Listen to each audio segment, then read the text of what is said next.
परिचय।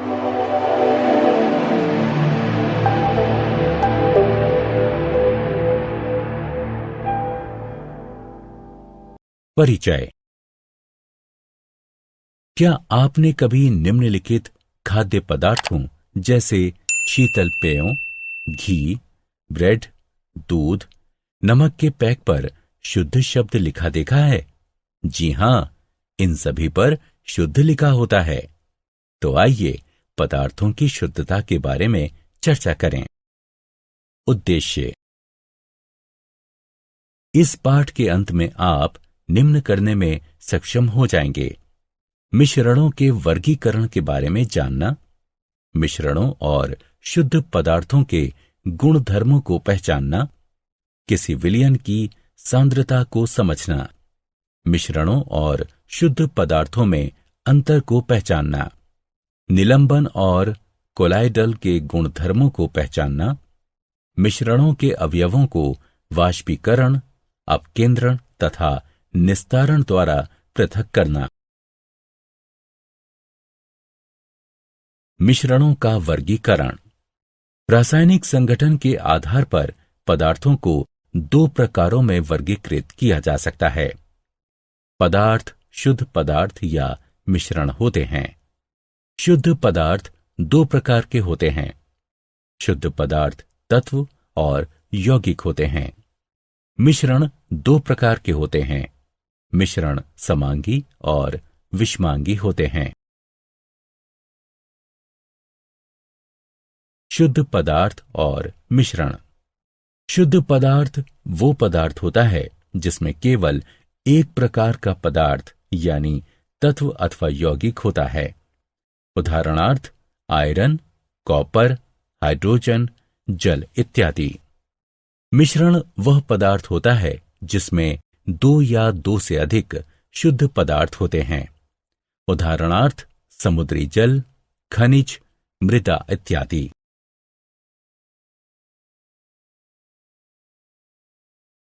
शुद्ध पदार्थों एवं मिश्रणों में अंतर।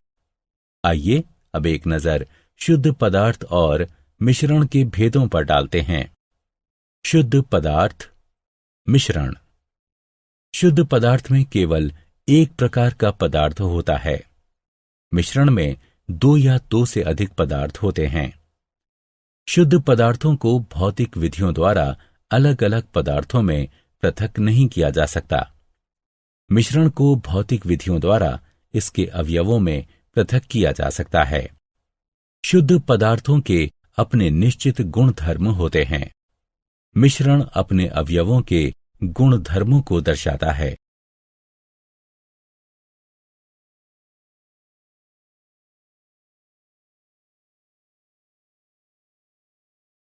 मिश्रणों के प्रकार। समांगी मिश्रण। यह एक समान संगठन वाला मिश्रण होता है। इस मिश्रण के कण नग्न आंखों से नहीं देखे जा सकते। उदाहरण शर्करा का जलीय मिश्रण, नमक का जलीय मिश्रण, कॉपर सल्फेट का जलीय मिश्रण। विषमांगी मिश्रण। यह असमान संगठन वाला मिश्रण होता है। इसके कण नग्न आंखों से देखे जा सकते हैं। उदाहरण नमक और रेत का मिश्रण, कॉपर और लोहे के बुरादे का मिश्रण, तेल और जल का मिश्रण। विलयन और इसके गुणधर्म। विलयन दो या दो से अधिक पदार्थों का समांगी मिश्रण होता है। विलायक और विलय विलयन के दो प्रमुख अवयव होते हैं। वह अवयव जो अधिक मात्रा में है वह विलायक है और वह अवयव जो कम मात्रा में है वो विलय है। जल में नमक का विलयन, जल में शर्करा का विलयन, जल में आयोडीन यानी टिंचर आयोडीन तथा सोडा वाटर आदि विलयन हैं। कोलाइडल विलयन। कोलाइडल विलयन दो या दो से अधिक पदार्थों का विषमांगी मिश्रण होता है। उदाहरणार्थ जल में स्टार्च का मिश्रण, अंडे की अल्बुमिन का जल में मिश्रण, दूध, धूल या धुएं से युक्त वायु। कोलाइडल विलयन के गुणधर्म। कोलाइडल विलयन एक विषमांगी मिश्रण होता है। इसमें उपस्थित कणों को नग्न आंखों से नहीं देखा जा सकता। विलय के कणों को छानकर अलग नहीं किया जा सकता। विलय के कण तल पर नहीं बैठते तथा विलयन स्थायी होता है। विलयन के कण विलयन से गुजरने वाली प्रकाश की किरण को फैला देते हैं और इनसे गुजरने वाले प्रकाश के मार्ग को देखा जा सकता है। निलंबन और इसके गुणधर्म। निलंबन दो या दो से अधिक पदार्थों का विषमांगी मिश्रण होता है। उदाहरणार्थ, जल और रेत का मिश्रण, पिसे हुए चौक और जल का मिश्रण, कोलगेट इत्यादि। इसमें उपस्थित कणों को नग्न आंखों से देखा जा सकता है। इसके कण तल पर बैठते जाते हैं तथा विलयन अस्थायी होता है। इसके कण विलयन से गुजरने वाली प्रकाश की किरण को फैला देते हैं और इनसे गुजरने वाले प्रकाश के मार्ग को देखा जा सकता है। टिंडल प्रभाव। जब प्रकाश की कोई किरण कोलाइडल विलयन से गुजरती है तो कोलाइडल कण प्रकाश की किरण को फैला देते हैं, जिसके कारण विलयन में प्रकाश के मार्ग को देखा जा सकता है। इसी प्रभाव को टिंडल प्रभाव कहते हैं। किसी कमरे में जब प्रकाश की कोई किरण एक छोटे से छिद्र से प्रवेश करती है तो धूल के या धुएं के कणों से किरण के फैल जाने के कारण वहां टिंडल प्रभाव देखा जा सकता है।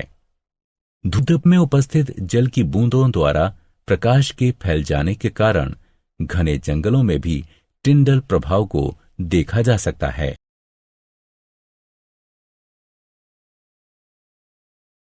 विलयन की सांद्रता।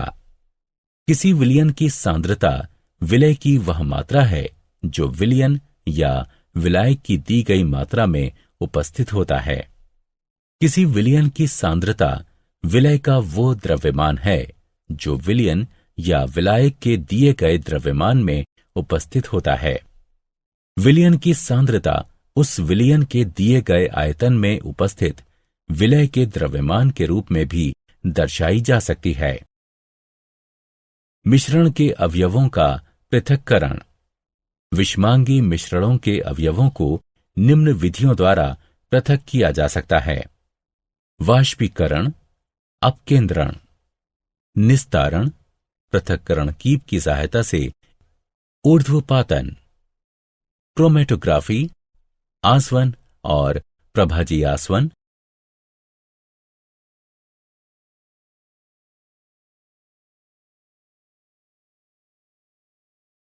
वाष्पीकरण।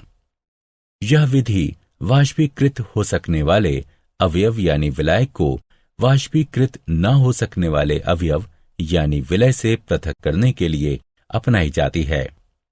चित्र में बारिश का पानी बिजली कड़कने के पश्चात गर्म सतह से वाष्पीकृत होकर उड़ जाता है। अपकेंद्रण। किसी भी मिश्रण से अधिक घनत्व वाले कणों और हल्के कणों को अपकेंद्रीय यंत्र का प्रयोग करते हुए पृथक करने की यह विधि अपकेंद्रण कहलाती है। यदि किसी अपकेंद्रीय यंत्र में हम थोड़ा सा दूध लें और उसे तेजी से घुमाएं तो क्रीम दूध से अलग हो जाती है, क्योंकि क्रीम का घनत्व दूध से कम होता है। पृथक्करण कीप की सहायता से निस्तारण। इस विधि का प्रयोग परस्पर अघुलनशील द्रवों को पृथक करने के लिए किया जाता है। इसमें द्रव अपने अपने घनत्व के आधार पर विभिन्न परतों में बढ़ जाते हैं। यदि हम केरोसिन तेल और जल का मिश्रण एक पृथक्करण कीप में डालते हैं तो तेल और जल की अलग अलग परतें बन जाती हैं। स्टॉप कॉर्क को खोलकर जल को पृथक किया जा सकता है। जल के पूरी तरह निकल जाने के बाद स्टॉप कॉर्क को दोबारा बंद किया जा सकता है। क्या आप जानते हैं, जल में सोना माइकल फैराडे द्वारा बनाया गया एक प्रसिद्ध कोलाइट था। ये अभी भी है लंदन के रॉयल संस्थान के संग्रह में, और अभी तक इसके कण तल पर नहीं बैठे हैं। एक समूह के तौर पर कोलाइट की पहचान थॉमस ग्राहम ने सन 1860 में की थी। उन्होंने महसूस किया कि जिलेटिन और स्टार्च जैसे पदार्थ जल में शर्करा अथवा नमक की अपेक्षा बहुत धीमी गति से विसरित होते हैं। साथ ही ये भी देखा कि ये उन झिल्लियों के भी पार नहीं जा पाते जिनसे नमक और शर्करा आसानी से पार हो जाते हैं। ग्राहम ने यह भी पाया कि नमक और शर्करा के क्रिस्टल्स बनाए तो जा सकते हैं, पर जिलेटिन अथवा स्टार्च के नहीं। इस नए प्रकार के मिश्रण जो निलंबन और विलियन से अलग था, उसको परिभाषित करने के लिए कोलाइट, ग्रीक शब्द ग्लू से शब्द की खोज उन्होंने ही की।